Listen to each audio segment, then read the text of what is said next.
Have you ever wondered, what do these people know that I don't know? How do I do it? How do I find my purpose, my passions? What if you could sit down with some of the wisest experts, everyday leaders, and inspirational people who could answer your deepest questions? That is what we do here on the Inspirational Living Podcast. We invite you to join us as we hold conversations, share wisdom, tips, and tools to inspire you, ignite your passions and vision for your life, to awaken your sense of purpose and hope, and leave you inspired to design your best life.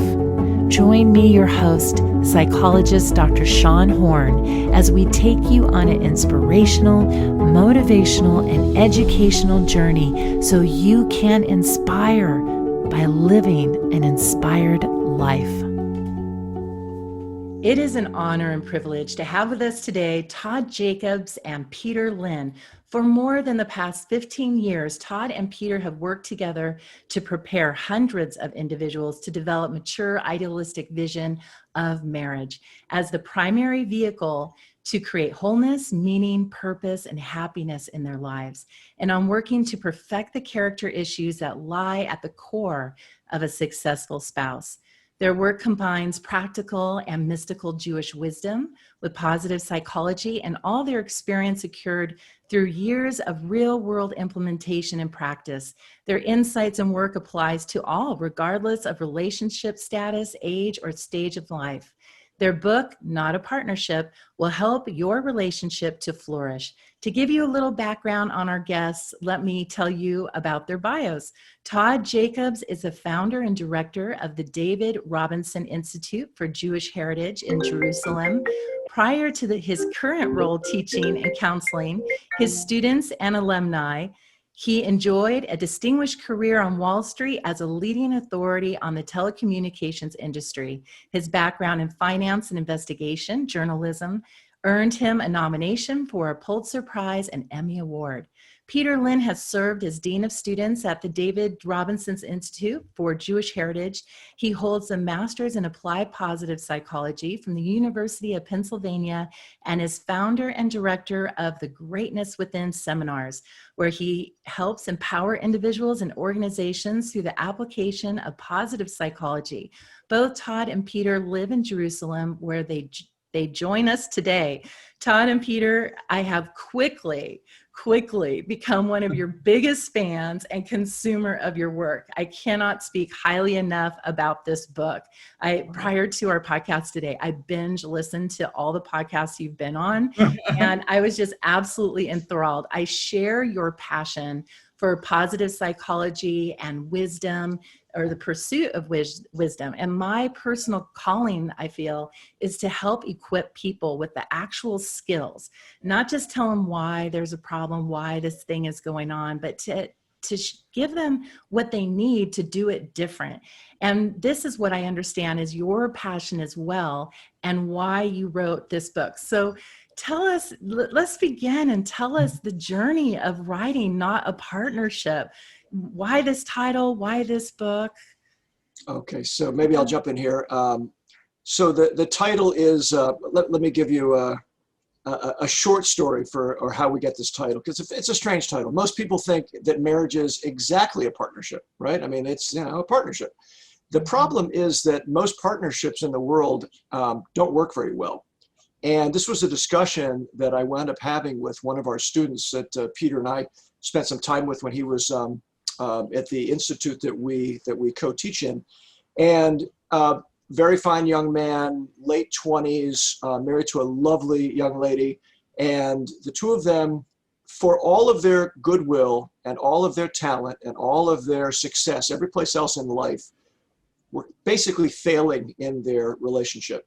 And I was sitting on the Upper West Side one day having a coffee with my student, and he said to me, I try, and as much as I do, she doesn't respond, and this and that. And he said, and I just don't know what to do anymore, because I'm, as much as I'm doing, I don't find that she is responding in the way that she should, and she doesn't do things for me anymore. She doesn't care about me anymore.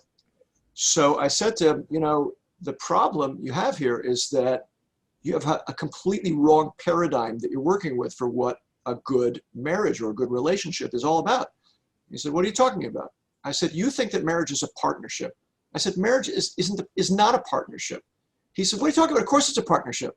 I said to him, based upon this, again, this is based upon my business background.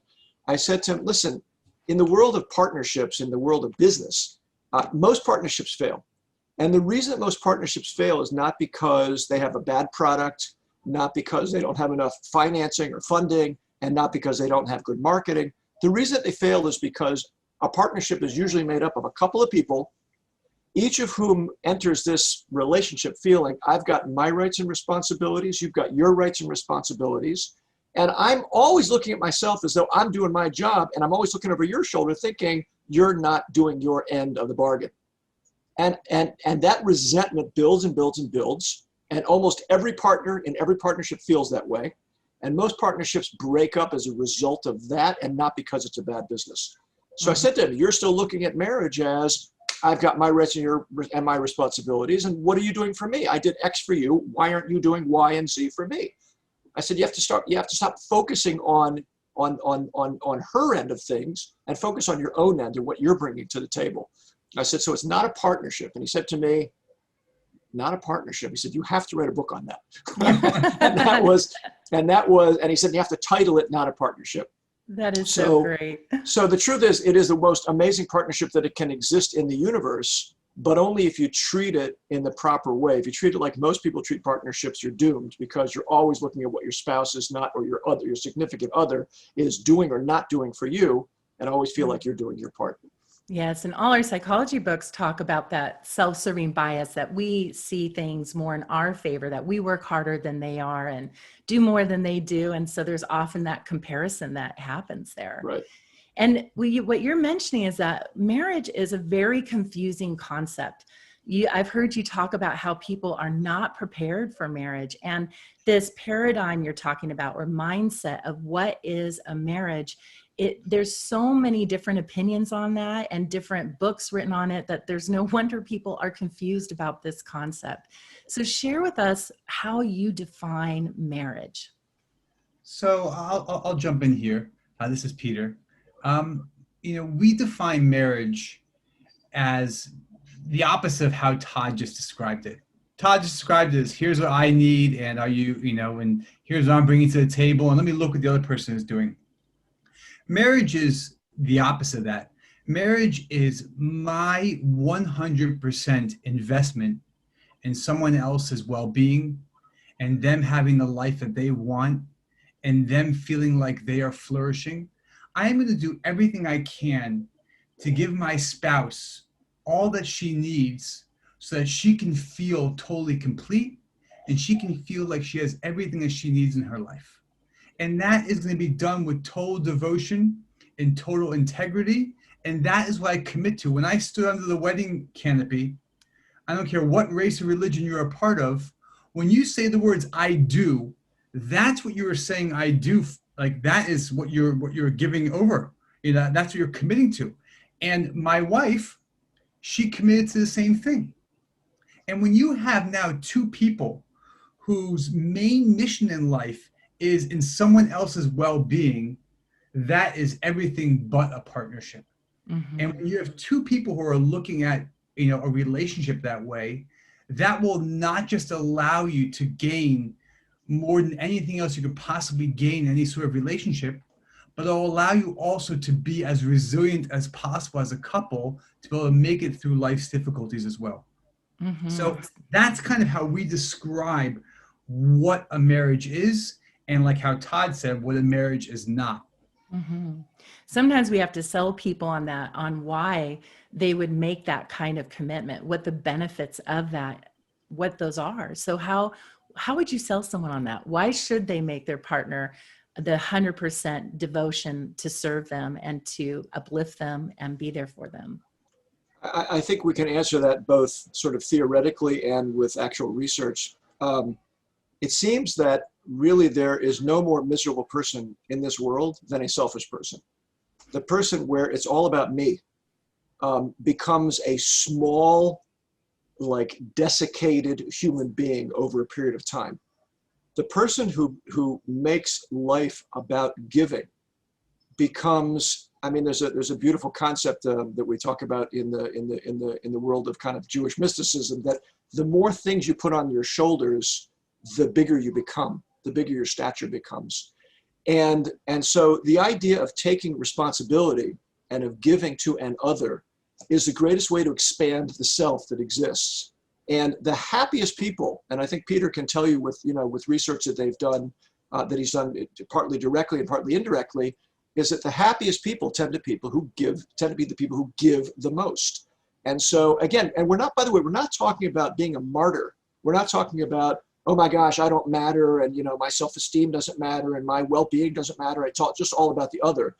It's not that at all. It's to the contrary. You figure out who you are and how big you are, and you expand yourself in the process of investing in another. If I build a house, right, the love that I feel for the house is not a function of how nice the house is. It's a function of how much I invested in the house. The plant that I raised, I love the plant that I raised, not because it's a better plant than the one that I can see in the plant show or at the, or at the flower shop. I love it because I put myself into it. And the real understanding in terms of the way Jewish mysticism views this whole thing is that you love where you give, not where you get. So if you want to experience love in this life, the way to experience it is to give to the other, expand yourself, invest yourself in the other, and you will, the byproduct of that will be a love for the place where you invest, whether it's your house, whether it's your plant, whether it is your loved one, your spouse, in an intimate relationship. And you bring that up when you talk about the parent and the child relationship, 100%. right? 100%. Yes. And I often say to my clients, do you love that person or do you love being loved by that person? There are different approaches to that relationship. Right. Yes. Right, for sure. I mean, we ask, we always ask our students, okay, so you're successful as a lawyer, an accountant, a social worker, an actor, an actress, a this, a that. You're really successful in what you do. Okay, you know all about it. What causes love? Let's get to something very basic. How do you generate love? And you're always met with this kind of like, uncomfortable stare, and people start looking at the ground.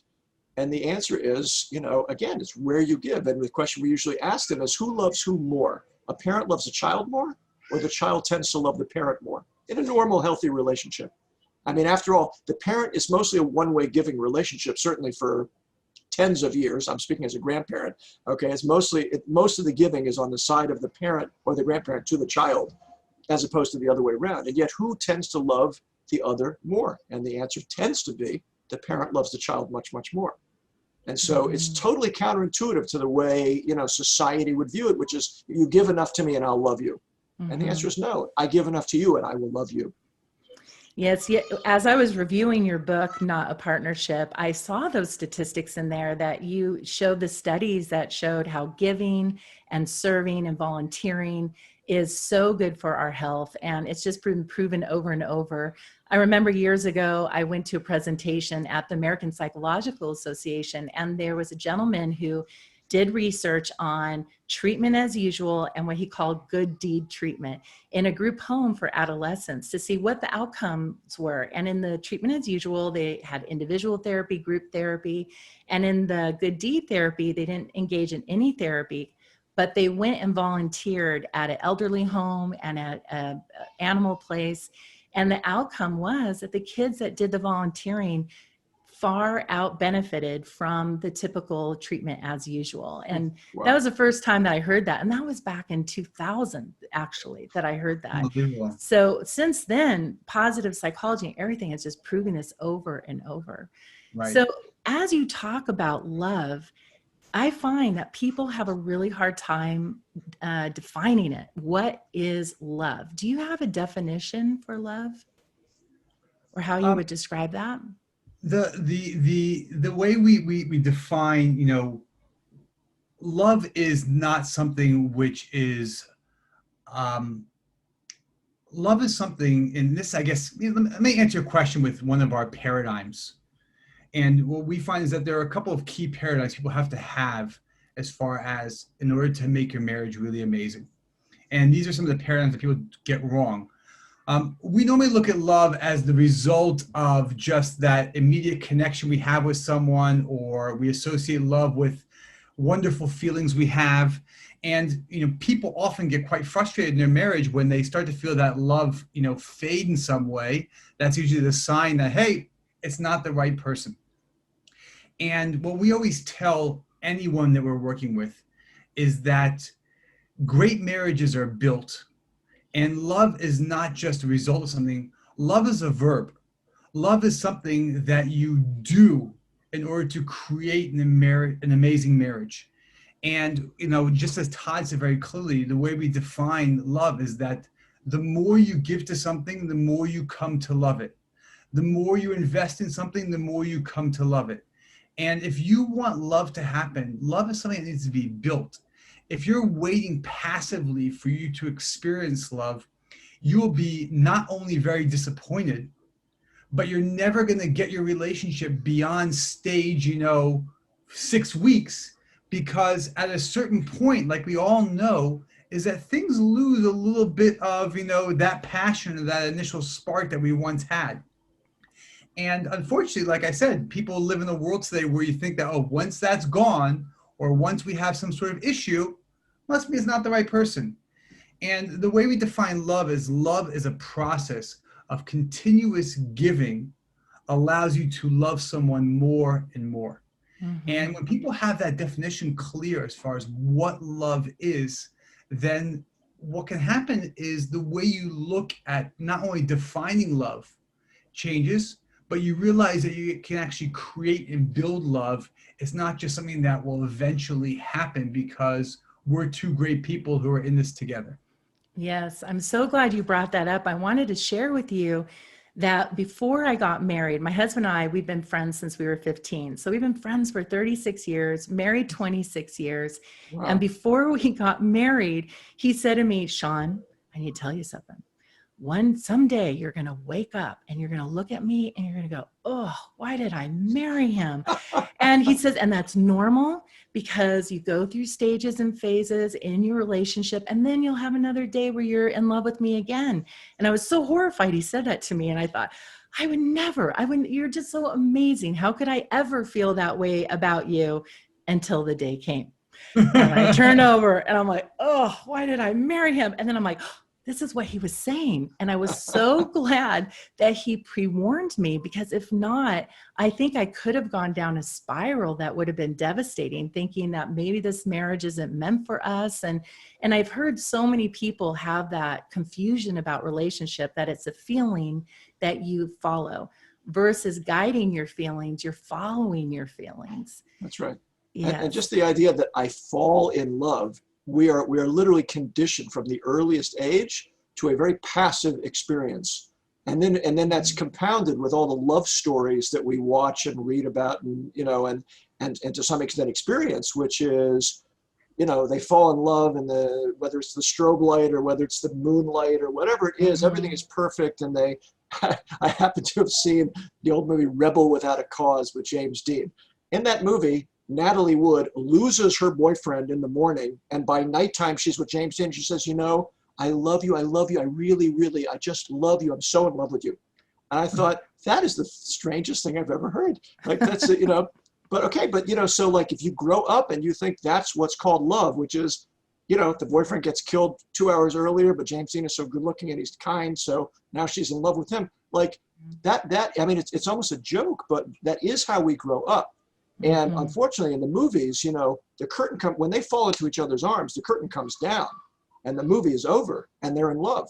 When we all know from those of us who've been in married life, the next morning when the curtain comes up, that's when that decision has to be made. Because, and I think that's what Peter was referring to earlier. You fall in love, you have the magic, whether it's one night or whether it's 6 weeks or whether it's a couple of months or whatever it is, but then it fades, and the curtain comes back up, and now you're not quite as cute as I thought you were, and I'm not as funny as you thought I was. And, it's not all magic, and there are financial issues, and there's some health issues we didn't talk about, and, some responsibilities, and like, oh my gosh, it's happened. Life dealt me the blow again, the wrong person once again.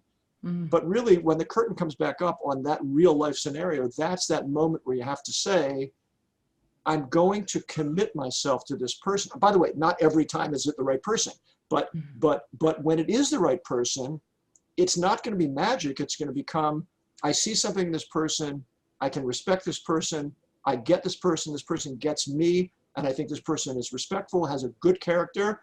I'm attracted to the person. Now I'm going to start investing and making that happen. It has good bones, so to speak. Yeah, 100%. To build on. And you can keep, and not only that, but we have a whole chapter in the book, in the practical section of the book, where we go from the theoretical to the kind of practical implementation.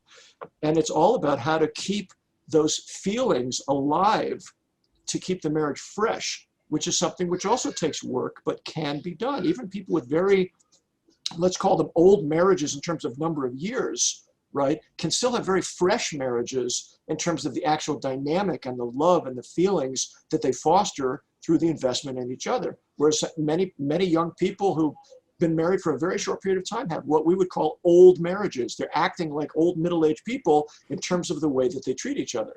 And so it's really not a function of your age, it's a function of your mindset and your willingness to invest.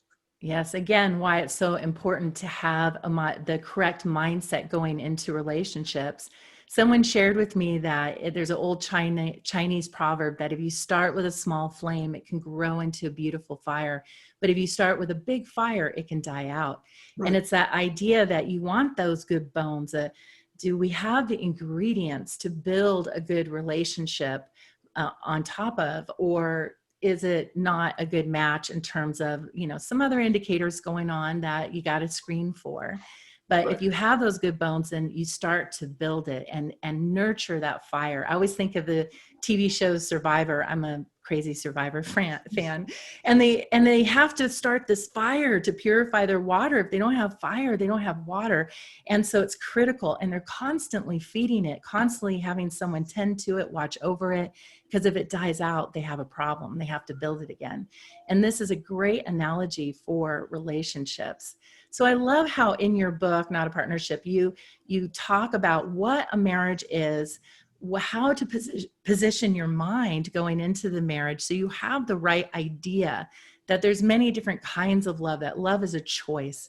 It's, I tell my clients, I say, you have family members you don't always love, but you love them, right? You don't like them, but you love them. And if you can do that with them, you can do that with yourself for self-love, and you can do that for others in your life. So it is a choice. It's not always a feeling that we have there. And in the second part of your book, you go into the actual steps and you spell out 4 pillars. So share with us those pillars and what your thoughts are about this. Sure. Maybe it's Todd. I'll do it maybe at a high level, and then Peter can, dive into one of them if that's something you'd like to do. Yes. At a high level, we try to. By the way, all of the pillars are ways to implement giving in the relationship. The pillar is giving, but we really built kind of 4 approaches that giving can be used to work on various parts of your marriage or various aspects of your marriage. So one of them we call Keep It Fresh, which is how to make sure that your marriage, as I spoke about a couple of moments ago, doesn't become old, doesn't become stale, right? We live in a world where, things become stale very, very quickly. That phone, which looks so good and so new and so amazing to me, like 2 years ago, I'm embarrassed to have that phone, now because like it's so slow and it's so, that tie, that I bought a couple of years ago, oh my gosh, advertising and the flow of fashions has made me feel very rapidly embarrassed to have it. So we live in a world where things get stale really quickly, and marriage right along with that. So Keep It Fresh is a number of practical ways to make sure that doesn't happen. A second aspect that we focus on is gratitude. Not just feeling it, but how to express it in all of its forms, how to express it through speech, how to express it through actions, how to express it through non-verbally, verbally. When people feel that the other side is showing gratitude and feels gratitude, they want to keep giving. If I give to my spouse, the worst feeling is she didn't appreciate it, she didn't notice it. When my spouse looks to me and says, that was amazing, all I want to do is give more, right? Because the feeling of being appreciated is so powerful and it's such a great motivator. So gratitude is number 2. Number 3, we call respect in all of its forms. which is to say we go through many, many aspects of how we begin to forget to speak respectfully, act respectfully, that level of respect that we showed each other when we were just dating, when we first met, the way I made sure that I looked and smelled and dressed and acted, and the types of things I said and didn't say, right? You fast forward, and now I'm like laying on the couch with my feet up, and my socks on the floor, and a can of this next to me, and my spouse comes in. I don't look at her, I don't acknowledge her. I'm too busy, and like, what happened to the respect? And what am I communicating through that lack of respect? So respect in all of its forms, that's a whole third pillar. And the last one, which we think is probably the most important pillar, is called "It All Depends on Me," which is to say that if I'm going to wait for my spouse to start making things better, and I'm going to be, like this, marking how is she doing, or how is he doing, or how's the other doing, I'm going to be waiting probably a very long time until things get better. But if on the other hand, I say, what do I bring to the table? What problems, what character issues am I bringing to the table that are affecting in a negative way my relationship? And I start working on that, irrespective of what my spouse is doing. We have seen people do miraculous things in their relationships by just saying, I'm going to begin the process of change myself, irrespective of my spouse. And so that last one, "It all depends on me," is really, in a sense, a cornerstone of the way we look at the relationship dynamic. That's very powerful. And it pulls for the person to have intrinsic motivations, that they are taking this action because of their values versus I'm taking this action because I want to influence you, or I'm setting an expectation for you. And if you don't respond how I want, then forget about it, right? But versus saying, I'm doing this because this is how I want to affect things. You have a saying about expectations that you say comes from mystic philosophy. Yeah, one of the one of the things that I was taught very, very early on is that you should never have expectations of another person that you're not sure in advance that they can meet or exceed. Because otherwise, all you're doing is you're setting yourself up to get angry at the other person and to be disappointed at the other person, which breaks that person down as opposed to building them up. The easiest place to see it is in raising children, right? If I have a child and I'm constantly putting expectations on the child that the child can't meet, what I'm really teaching the child is you don't live up to that level that I need you to live up to. You just don't make that grade. And every time a child doesn't meet the expectation, not only does that give me I give myself the right to be angry at them, disappointed in them, but they feel worthless in that moment. Whereas if you can set the bar at a place where the kid can jump over it, the kid feels like a hero. And that's tough in our society to feel heroic, because society in many ways beats us down. And so the more resilience and the more confidence and the more optimism you can create in the other person, the bigger you help them become. And that's an amazing thing. And that goes in marriage, that goes in business, that goes in every relationship that we have. It's actually, oh, sorry. It's like interesting expectations. If you look at one of our pillars, we discussed the pillar of gratitude. The thing which gets in the way the most in marriages of being able to express gratitude is we have expectations. I have an expectation that my spouse will do all of these things for me today. And there's a whole long list. And I expect those things will get done. And so what happens is that when do I express my gratitude? When my wife goes like way beyond the call of duty, it's wow. So she gets gratitude from me. But if she goes one little teeny ounce below that line of expectation, I'm a frustrated husband. And it's actually quite interesting that you'll see that one of the things that blocks our gratitude the most, especially in marriages, is because our expectations are so high as far as what should be done for us. And if we took away those expectations, gratitude should be flowing in your marriage to the nth degree. Mm-hmm. People are so confused with expectations. A lot of times they'll resist letting that go because they think if I don't have expectations, then you're going to slack off. So I need to have these high standards. One of the characteristics of toxic shame is having unrealistic expectations that aren't attainable or developmentally appropriate. So we do need to really tackle those expectations, or else we get an expectation hangover and we shame others, and it's just a hot mess. In this premarital work, before my husband and I got married, we did this premarital workshop, and they talked about how their expectations going into marriage, the presenters there said that it caused a problem for them. And they said, in our family, the man said, in my family, when you had a barbecue, the woman did the barbecue. My mom always tended to the barbecue. And she said, when in my family, when you had a barbecue, dad always took care of the barbecue. So our first biggest fight was when we had a barbecue, we invited guests over, and I was in the kitchen, I'm waiting for him to barbecue, and he was waiting for her to barbecue. And then they go, why aren't you barbecuing? He goes, well, that's your job. What? That's not my job. That's a man's job. That's dad's job. And he goes, no, women always do that. And they had this huge, fight.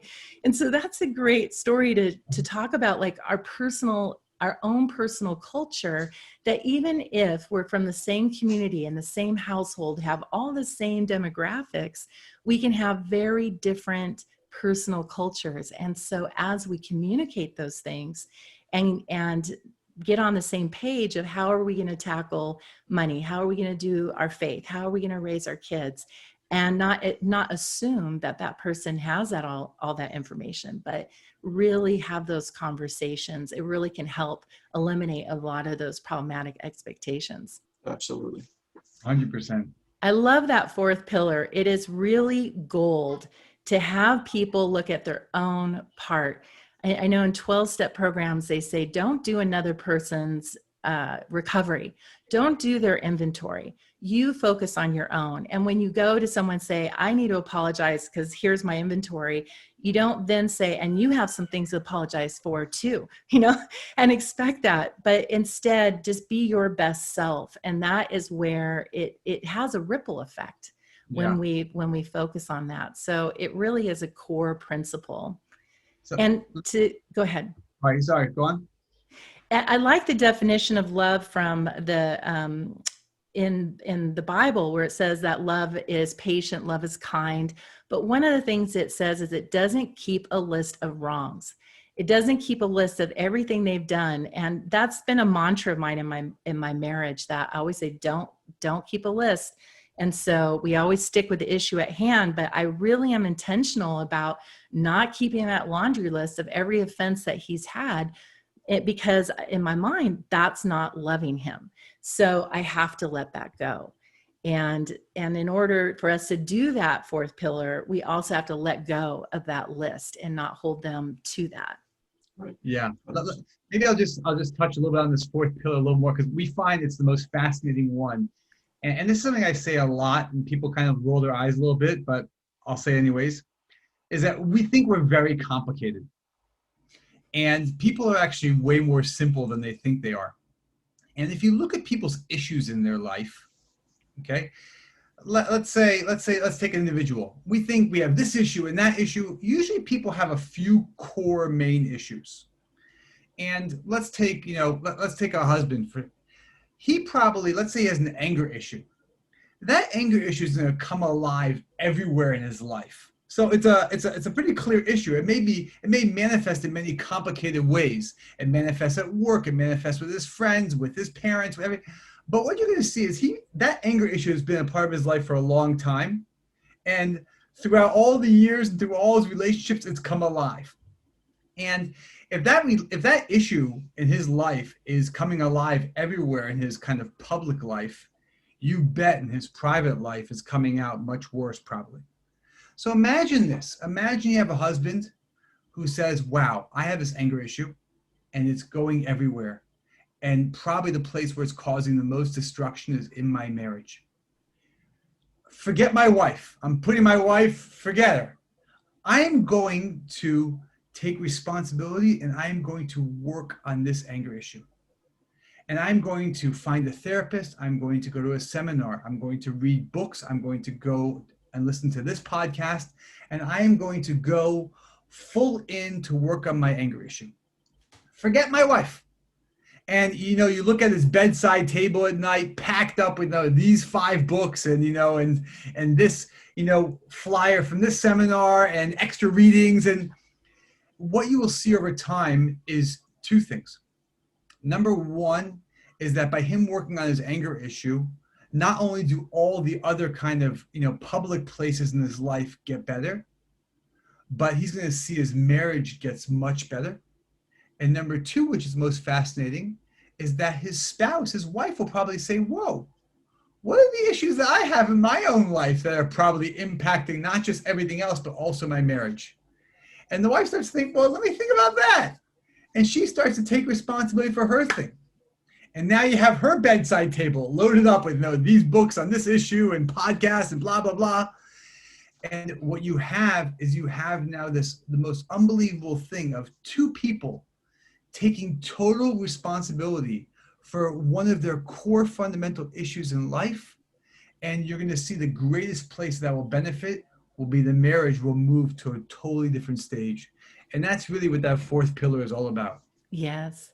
I always say if each person commits to being the best person they can and serving the other, then you're weaving the basket and it's going to work. But if you stand back and say, well, wait, and I'm going to wait until you make this change and then I'm going to do this, you get stuck. It doesn't weave and Right. It doesn't work. Yes. I actually have a personal testimony to that because my husband, we're both in our 50s now, and he kind of had a little midlife crisis and I was freaking out. And I actually, when I started to work with couples, I got certified in the Gottman's method of couples therapy. And what I found was that my marriage is great until I became a couple and marital specialist. I don't know what the heck happened, but it was like after I learned all these techniques and words and what we're supposed to do and not do, then when we were interacting, I'm going, that was a fourth horseman. You're not supposed to defend. Like we're supposed to do this. And, it just got to be such a mess. And here we go into our 50s, have this midlife crisis. Poor husband's married to a psychologist. I'm sorry, honey. And I'm just, looking at everything saying, this is a problem, this, you need help with here and help with there. And so I went online and I was researching, what do you do when a husband has a midlife crisis? And I came across this information that said, do nothing, say nothing. Don't protest, don't complain, take care of you, and you do you. So I stopped with all my complaints. I stopped talking about what we needed to do or didn't need to, what the problem was, what we needed help on. And I just focused on becoming the best version of me. And all of a sudden, he gets inspired. And he comes around, he says, you know what, honey, I had some insight. You did? Yeah. I realized that I've been doing this thing to us. And I'm like, oh, and he comes back, you know what else? What? I had this insight. And I mean, it was just rolling in and I couldn't believe it. And I thought, never in my wildest dreams would I have expected that my desired outcome would have occurred with me not trying to make it happen, but just by me taking care of me. I heard someone say that the problem with hypocrisy isn't that someone is a hypocrite, but it's that we deny we're hypocrites. And that's the problem, because when we can identify our part, what we're doing, then we can clean it up. I always say I want to have a bumper sticker that says, I hate people who judge, And I find in couples work that couples will say, it's always about you. What about me? And well, what are we doing there? We're making it about me if I'm saying that to that other person, right? Right. So we're accusing that person of a mindset that we're displaying in that moment, and we're just so blind to it. It's just such a head trip that we do to ourselves. Absolutely. So keeping it simple, like you have talked about, and having this approach to marriages, having the foundation of gratitude, positioning your mind, which recently I was listening to a TED Talk where this person was talking about the research on gratitude. And they found that it's very easy for us to go from a positive sentiment to a negative sentiment. But our brain has to work so much harder to go from a negative to a positive. We don't make that transition. They found that people will transition from positive to negative, but they won't from negative to positive. So we have to be very intentional to hold gratitude every day because our brain is resisting it. And so when you get into that discipline, it does make a huge difference. So having that foundation and having the mindset of what a marriage is and what those pillars are, I think this book is so great for people that want to do some premarital stuff, who want to prepare for how should I approach marriage, for those that are newly married who want to have a method to their marriage to build that foundation, and those that, are in their 50s and have been married forever, which, by the way, creates a big crisis down the road. Everybody thinks, oh, you've been married forever, you're fine. But we have huge divorce rates between the 20th year and the 24th. I think it's 18 to 24. It's a tough time. Right. And so you have to go back and find where your fire was and just really get into it and start building that again. Before we wrap this up, I loved a tip that you gave once on something I was listening to about date night during the week. Do you recall that? Can you share 100%. with our listeners that little tip on keeping your fire alive during the week?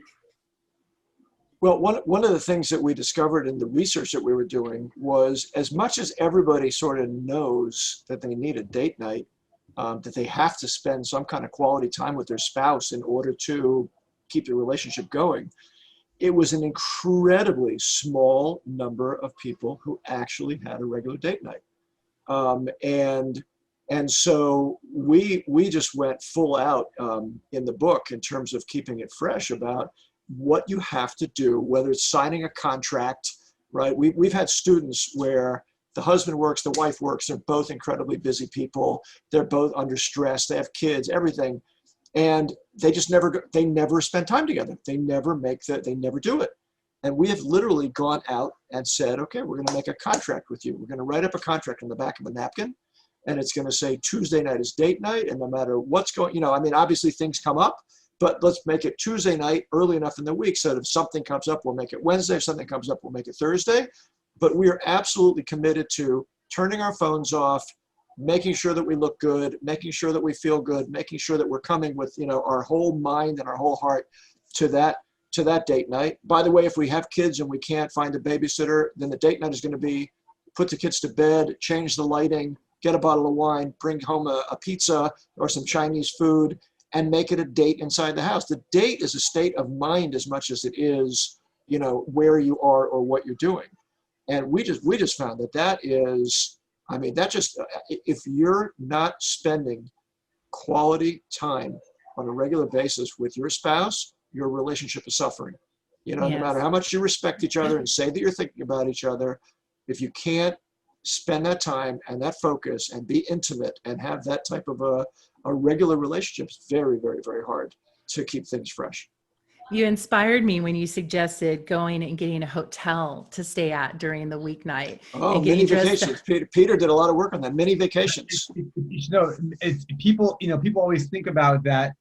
Well, if I could just get this vacation, this week-long trip to Bali, it's never going to happen. You don't have the time. You can't afford it. There's a pandemic. It's never going to happen.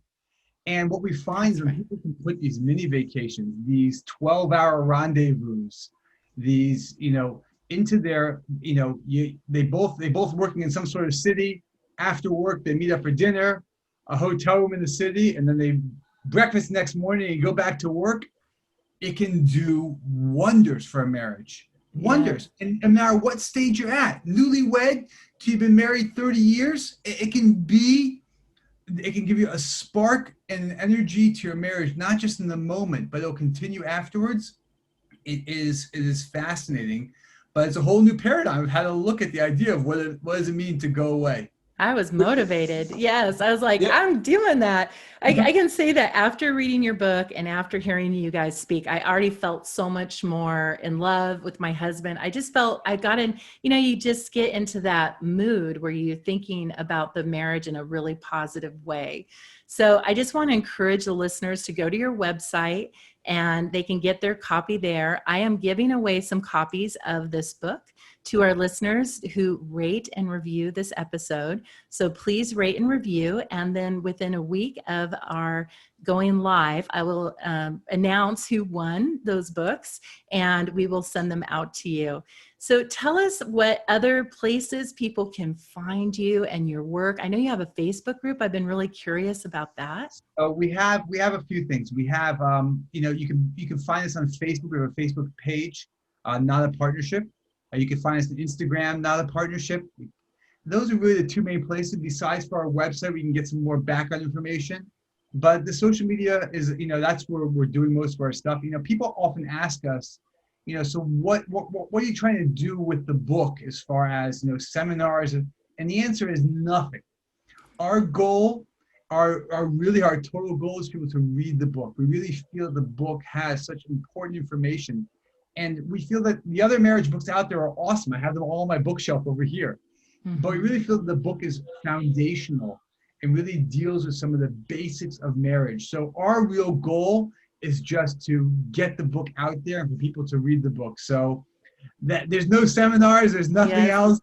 It's just the meat and potatoes of the book. And the more we can get it out there, the more we feel it's our mission to really make happen. Yes, I support that goal. My daughter just got engaged, so I'm going to get the book for her as a present. Thank you. Fantastic. Yes. So please, folks, come to their website. I have the link in the bio. It is notapartnership.com. And you follow them on Instagram, like their page on Facebook. And thank you again for joining us all the way from Israel and sharing with us this passion that you have to equip your readers with how to have a successful marriage. So thank you so much. Thank you very much for having us. Thank you for joining us today. I hope this discussion was inspiring and uplifting to your journey. Please remember this podcast is for educational purposes only and is not meant to substitute a relationship with a licensed mental health professional. Also, make sure you rate this show, share with those you know, and send us a shout out. Please message me with any topics you would like me to address or questions you have on social media at Dr. Shawn Horn or on my website. Thank you again, and may you find joy in the journey and be richly blessed.